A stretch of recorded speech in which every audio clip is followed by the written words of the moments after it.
अक्सर आपने एक बीमारी के बारे में सुना होगा, सोराइसिस, जिसको लोग कई नाम से बोलते हैं, कुष्ठ, कोढ़ या त्वचा की बीमारी।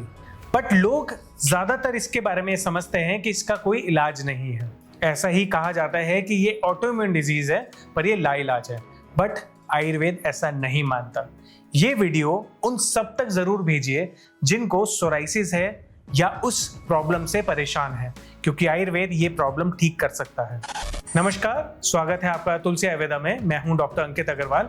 आज मैं एक ऐसी प्रॉब्लम के बारे में बात करना चाहता हूं जिसे हम सोराइसिस कहते हैं, या आयुर्वेद में इसको एक कुष्ठ या चर्म कुष्ठ मानते हैं। इसको कुष्ठ या कोढ़ भी कहा जाता है। ये एक ऐसी बीमारी है जहां पर स्किन आपकी बिल्कुल ड्राई होने लगती है। त्वचा ऐसी होती है कि मछली के स्किन के समान दिखती है। मछली की जैसी त्वचा होती है, शाइनी रहती है, चमकदार होती है, छोटे छोटे टुकड़े उसमें से झड़ने शुरू होते हैं। और ऐसी जब त्वचा आपकी बन जाती है तो इसको सोराइसिस कहा जाता है। क्या सोराइसिस लाइलाज है? आयुर्वेद ये नहीं मानता। अगर आप सही ढंग से, सही तरीके को समझ के आयुर्वेद का इलाज कराते हैं तो सोराइसिस 100% ठीक हो सकता है।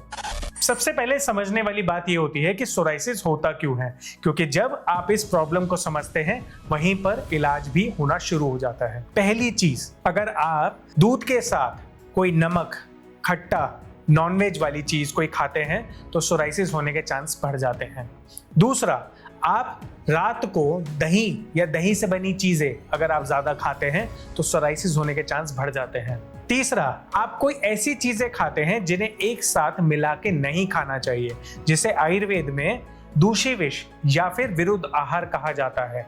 ऐसे खाना जो अलग अलग तो बिल्कुल ठीक है, पर जब साथ में मिलाए जाए तो बिल्कुल गलत है। जैसे दूध और फ्रूट्स, अगर आप शेक पीते हैं, आप कोल्ड ड्रिंक के साथ गर्म चीजें खाते हैं, आप ठंडे के साथ गर्म चीजें खाते हैं, आप मीठे के साथ नमक खाते हैं, अगर आप ये चीजें एक साथ कॉम्बिनेशन बना के लेते हैं तो आपको बीमारी होने के चांसेस बढ़ते हैं। और ये बीमारी होती कैसे है? बीमारी होती है जब आपका गट, आपकी अग्नि, आपका पेट में दिक्कत आनी शुरू होती है। शरीर में आपका मेटाबॉलिज्म वीक होना शुरू होता है, जहां से आपका आम बनता है। आयुर्वेद में इस आम को टॉक्सिन कहा जाता है। जब ये टॉक्सिन, ऐसे रसायन तत्व जो आपके शरीर के लिए अच्छे नहीं हैं, जब आपके शरीर में जमा होने शुरू होते हैं तो आपको बीमारी बनाते हैं। और ये आपके मांस और त्वचा, इन दोनों को डिस्टर्ब करती है, खराब करती है, और धीरे धीरे आपके स्किन को सुखाकर वहां से स्केल करना शुरू कर देती है। अब कैसे आप समझेंगे कि आपको सोराइसिस हो गया है और कब आपको ट्रीटमेंट की जरूरत है? अगर आपको बहुत ज्यादा खुजली होती है, आपकी स्किन डैंड्रफ की तरह झड़ती है, छोटी छोटी पपड़ी निकलती है, वो झड़ती है, आपका वहां पे पैच बन जाता है, लाल सफेद रंग का पैच बनता है, सूखने के बाद पैच बन जाता है, सिर में बहुत ज्यादा खुजली रहती है या पैच बनता है जिसे हम स्कैल्प सोराइसिस कहते हैं, या पैर में, ज्यादातर सोराइसिस आपके जॉइंट्स में बनता है या सिर में बनता है। अगर सिर में होता है तो स्कैल्प सोराइसिस है। अगर आपके कोहनी में, आपके घुटने में, आपके टखने में आपको ये होता है तो वो सोराइसिस पैच हो सकते हैं। अब ये एकदम शुरू नहीं होता, इसको देखना, समझना बहुत जरूरी है। सबसे पहले एक छोटा पैच आता है जो कि सफेद होने लगता है, खुजली आती है उसमें, और वो फिर ड्राई होकर झड़ना शुरू होता है। वही पैच धीरे धीरे बड़ा होता जाता है, वो फैलने लगता है, और वो बढ़ते बढ़ते पूरे शरीर में फैल जाता है। एक ऐसा पैच बन जाता है जिसमें आपकी स्किन, आपकी त्वचा बहुत मोटी हो जाती है, हाथी की चमड़े के समान हो जाती है, मोटी होकर, और धीरे धीरे काली होने शुरू हो जाती है। अगर आप बहुत ज्यादा कोई स्टेरॉइडल ऑइंटमेंट लगाते हैं, कोई ऐसी ट्यूब लगाते हैं कि इसको लगाने से ठीक हो जाएगा, बिल्कुल, जब आप उस ट्यूब को लगाएंगे तो आपको हफ्ते भर में फर्क दिखने लगेगा, पर क्या वो बीमारी ठीक हो रही है? बीमारी अंदर से ठीक होगी, क्योंकि आयुर्वेद ये मानता है कि आपकी त्वचा की बीमारी अंदर से आती है, और धीरे धीरे जो आपको ऊपर दिखती है वो अंदर से बीमारी आती है। अगर आप अंदर से इलाज करेंगे तो बीमारी बाहर से ठीक होगी। सही तरीका यह है कि अंदर और बाहर से हम एक साथ उसका इलाज करते हैं, और सही ढंग से इसका इलाज किया जाए तो सोराइसिस ठीक हो सकता है। कुछ ऐसी चीजें जो आपको सोराइसिस में बिल्कुल नहीं करनी चाहिए, आपको खट्टा तला हुआ बिल्कुल नहीं खाना है। आपको कोई ऐसी चीज नहीं खानी है जिससे आपको खुजली बढ़े। मीठा खाने से भी खुजली बढ़ती है। आप तेल वाली चीजें, मिर्च मसाला बिल्कुल नहीं खाएंगे।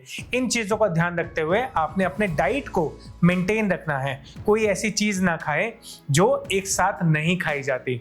अब कुछ ऐसे मेथड्स जो अगर आप इस्तेमाल करते हैं तो आपका सोराइसिस ठीक हो सकता है। अगर इनिशियल लेवल में है तो कंट्रोल हो सकता है। सबसे पहली चीज, आपका पेट ठीक रहना जरूरी है। तो रात को आप 1 से 2 चम्मच आप एरंड तेल लेना शुरू करें, जिससे आपका पेट भी साफ रहेगा और जो शरीर में आपके टॉक्सिन बने हैं वो भी धीरे धीरे बाहर निकलना शुरू हो जाएंगे। आप किसी भी पंसारी की दुकान से एक जड़ ला सकते हैं जिसको इंद्रायण की जड़ बोलते हैं। इस इंद्रायण की जड़ को आप एक टब में लीजिए और उसके अंदर थोड़ा सा गर्म पानी डाल के इस जड़ को डाल दीजिए, थोड़ा सा कूट के डाल दीजिए। इसको अपने पैर से मसलना शुरू करें और धीरे धीरे आप देखेंगे इसका रस आपके मुंह में आने लगेगा। तो आप समझ लीजिए आपके शरीर में से शोधन होना शुरू हो गया है। जो आपके खून की बीमारी है वो धीरे धीरे ठीक होना शुरू हो गई है।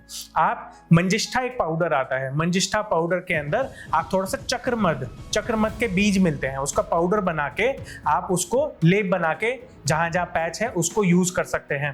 या आप इस चक्रमद के बीज को थोड़ा सा कपूर और थोड़ा सा आप कोकोनट ऑयल लेकर इसको मिक्स करके आप उस जगह पे लगा सकते हैं जहां पे सोराइसिस पैच है।